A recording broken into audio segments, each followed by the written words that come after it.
15 seconds. Guidance internal. 13, 12, 11, 10, 9, 8. Ignition sequence start. Engines armed. 5, 4, 3, 2, 1. All engines running. Launch commit. Liftoff. We have liftoff at 9:34 a.m. Eastern Daylight Time. And we have a roll program. Roger. You have good thrust and all right. My name is Gary Files and I'm the director of the Kielder Observatory in Northumberland, the United Kingdom. And I've came here to sunny California, to Pasadena, for Spacefest 2014. And the reason I've came here is because some of the most important people in the history of space exploration have gathered here, including men who walked on the moon.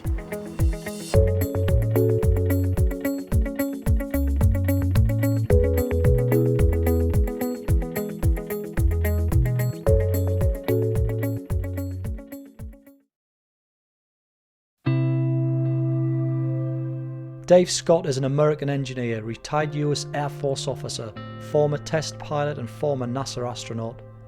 He belonged to the third group of NASA astronauts selected in October 1963. Scott took part in 3 space flights, and as an astronaut on Apollo 15, Scott became the 7th person to walk on the moon and the first person to drive on the moon. I'm Dave Scott, and I flew on Gemini 8, Apollo 9, and Apollo 15.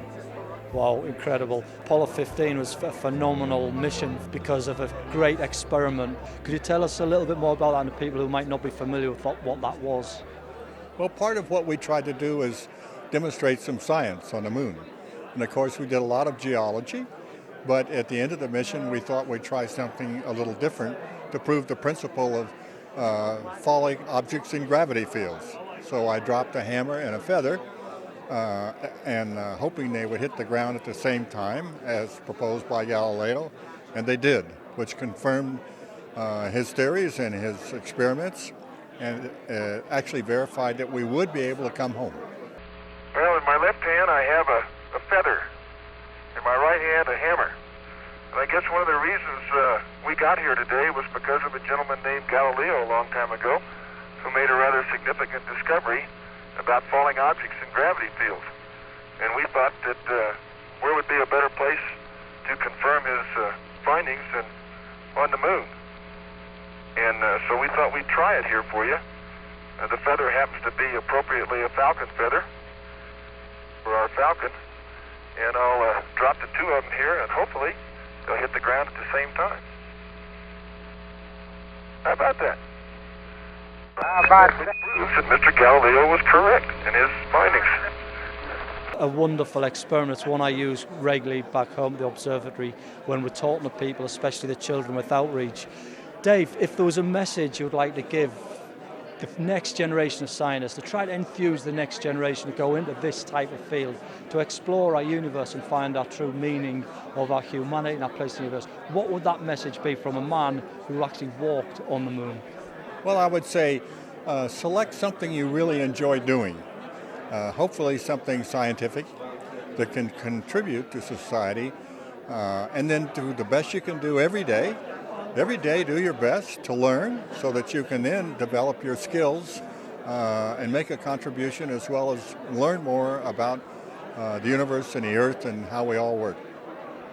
Absolutely incredible. Dave, one last question. I was talking to Edgar Mitchell and I asked him what it felt like when he left the module for the very first time and set foot on the surface of the moon. In your own words, what did that feel like from a really human perspective? Well, it's pretty impressive because you get an appreciation of the vastness of the universe and how large the moon really is, but also how much character the moon has and how much variety of landforms and the things we can learn from going to the moon. Absolutely wonderful. Dave Scott, thanks very much. That was absolutely brilliant. Good luck to you and all your friends. Excellent. See? Cheers, thank you. You're welcome.